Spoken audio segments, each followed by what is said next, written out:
Saddam Hussein and his sons must leave Iraq within 48 hours. These are Arabs who are going to welcome us as liberators, liberators, liberators. Who will govern Iraq when Saddam Hussein is removed? The U.S. invasion of Iraq was supposed to be easy.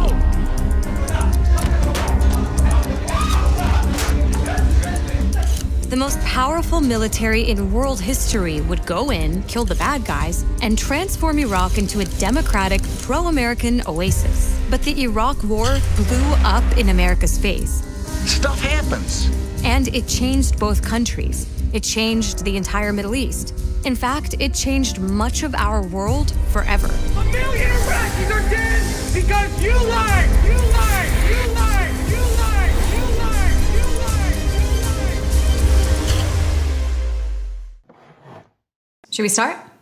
Within weeks of the September 11th attacks, the United States had occupied Afghanistan, where al-Qaeda was based at the time, and removed the ruling Taliban from power. But very quickly after, the George W. Bush administration began selling another war. It wanted to invade Iraq. There was no link between 9/11 and Iraq, so the Bush administration began manufacturing justifications. Iraq was in league with al-Qaeda. There are al-Qaeda in a number of locations in Iraq. Iraqis needed saving from their dictator. Saddam Hussein's violations of human rights. Iraq had Weapons of mass destruction. We don't want the smoking gun to be a mushroom cloud. But those weapons of mass destruction were never found.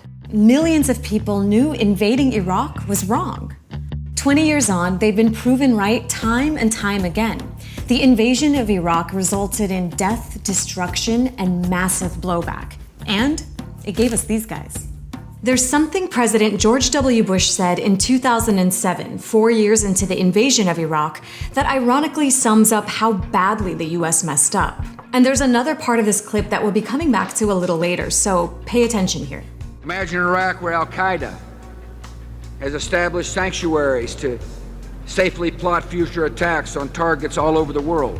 It's ironic because by the time Bush said this, al-Qaeda had established itself in Iraq, even though the group wasn't there before the US invaded. As one of the justifications for war, Bush and his officials insisted to an American public still reeling from 9/11 that al-Qaeda and Iraq were linked. The reason I keep insisting that there was a relationship between Iraq and Saddam and al-Qaeda because there was a relationship between Iraq and al-Qaeda. Like pretty much all of the Bush administration's justifications for this war, this was a lie. Iraqi leader Saddam Hussein and al-Qaeda's Osama bin Laden were both Arab men who were once allies of the United States. But they didn't have much else in common. In fact, al-Qaeda showed up in Iraq only after the US invaded the country, dismantled the Iraqi army and security forces, and created a security vacuum that allowed all sorts of foreign fighters and violent groups to enter. Tapping into anger at the US for invading a Muslim country, as well as the disgust at scandals like the torture at Abu Ghraib, al-Qaeda was able to recruit and grow into something even more menacing. The invasion of Iraq propelled the group from a small, isolated organization into a genuinely global network that eventually became the Islamic State of Iraq and Syria, or Iraq and the Levant, as President Obama would say. ISIL is a direct outgrowth of al-Qaeda in Iraq that grew out of our invasion, which is an example of unintended consequences. Those unintended consequences included al-Qaeda sparking a sectarian civil war in Iraq by bombing some of the holiest sites in Shia Islam. They included hundreds of suicide and car bombings that killed thousands of Iraqis, and they included ISIS at one point controlling not just 40% of Iraq, but about a third of neighboring Syria as well. During the mid-2010s, the group was constantly in the headlines as it killed thousands and thousands of people, not just in Iraq and Syria, but also in Yemen, Saudi Arabia, Kuwait, Bangladesh, Egypt, Libya, Tunisia, France, Turkey, Belgium, Indonesia, Russia, Afghanistan, Pakistan, Jordan, Germany, Somalia, the UK, Iran, the Philippines, Spain, Algeria, the United States, Nigeria, Sri Lanka. ISIS is no longer as powerful as it was, but it took years of a major US-led military operation that cost thousands more civilian lives, all to solve a problem created by the US occupying Iraq in the first place. Okay, remember that George W. Bush quote from a few minutes ago? This time, I'm going to play the first part of that soundbite as well. For all those who ask whether the fight in Iraq is worth it, imagine an Iraq where militia groups backed by Iran control large parts of the country. This is going to be a bit of a running theme here because, again, the US ended up causing the exact things it said it was invading Iraq to prevent. One of its goals in invading Iraq was to make the entire region friendlier to American interests. Instead, the war helped strengthen its biggest adversary there.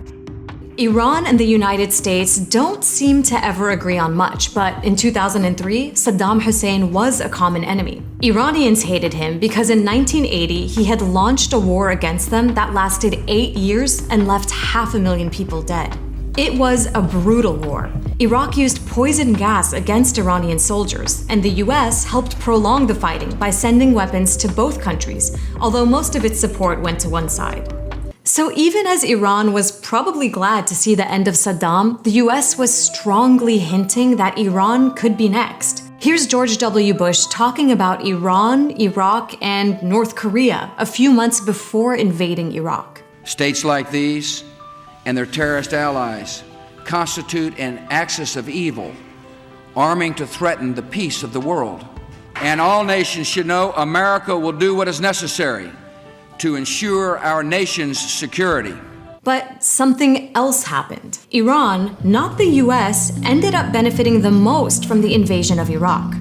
In less than 2 years, the US had ended the rule of Iran's enemies on both its eastern and western borders. Iran and the Taliban had bad blood between them too.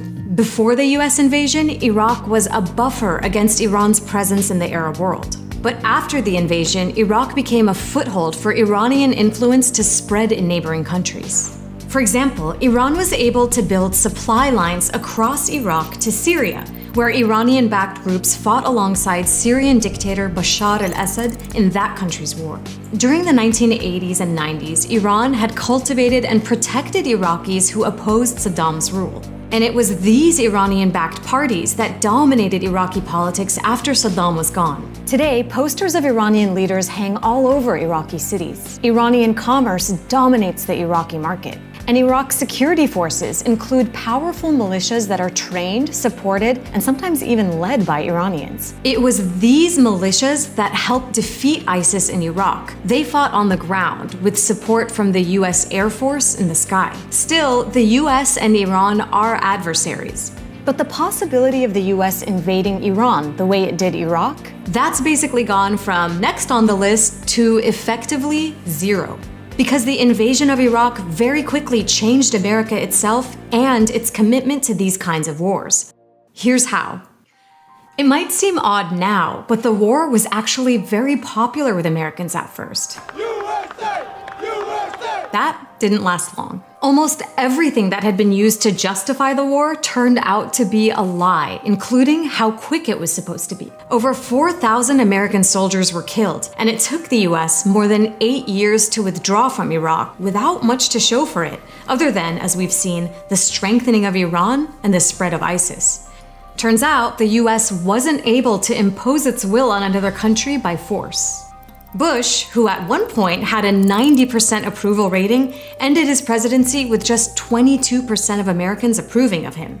After Bush, the next two presidents both insisted they'd always opposed the war, unlike the political establishments in both parties who had backed it. Many of us looking at the evidence ahead of time understood that there was not an imminent threat. Bottom line, there were no weapons of mass destruction. They said there are weapons of mass destruction. I was against the war when it started. But the US war machine didn't stop after Iraq. It adapted. Today, you won't hear many American politicians talk about Bush-style goals like nation building or regime change. Instead, US military power is deployed in small doses all over the world for assassinations or other special forces missions. Drones, missiles, airstrikes, all these let the US hit targets from thousands of miles away without American troops being in harm's way. That's made the drone program much more popular than the Iraq War. But drone warfare isn't clean. These strikes have killed thousands of civilians, with drone pilots often unable to tell exactly who they're targeting. And since the drone program is directly under the president's control, it's given American presidents the power to execute people all over the world, including, in several cases, American citizens. The Iraq War was always going to be a disaster on so many levels. It was also an illegal war. It's not in conformity with the UN Charter from our point of view, and from the Charter point of view, it was illegal. But the US insisted it was above such rules and that it had a right to preemptively attack whoever it wanted. Most of the world refused to go along. When we went in, there were 3 countries, Great Britain, Australia, and the United States. That's not a grand coalition. We can do better. 30 seconds. Well, actually, you forgot Poland. The problem with acting like you're above the law is that it gives others an excuse to break the rules as well. Listen to Bernie Sanders, at the time one of the only people in Congress opposing the war, warning of those consequences. If President Bush believes that the U.S. can go to war at any time against any nation, what moral or legal obligation could our government raise if another country chose to do the same thing? In the years since, we've seen that playing out all over the world.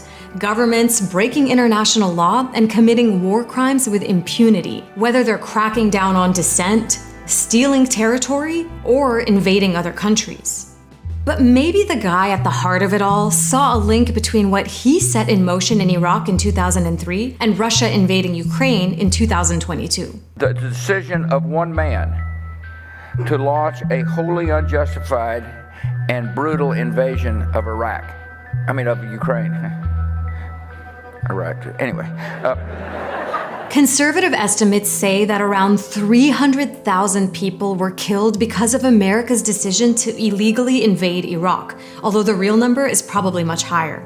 In Iraq today, sectarianism is rife, the economy is weak, poverty is widespread, basic services are sporadic, and the security situation is, in many places, still dangerous. لأن مجرد دخولها كان هو مأساوي يعني وحطمت وقتلت ودخل الإرهاب والمجرمين وغيرها والقاعدة. إنه بالدهورة صارت يعني يا ريت قبل الحرب كان يصير أحسن كنا ساكنين وعايشين. 20 years on, Iraqis are still dealing with the consequences of that invasion every day. But what about the consequences for the government officials who lied to justify the war? Or for the media that repeated so many of those lies instead of investigating them? To find out, you'll want to watch this video.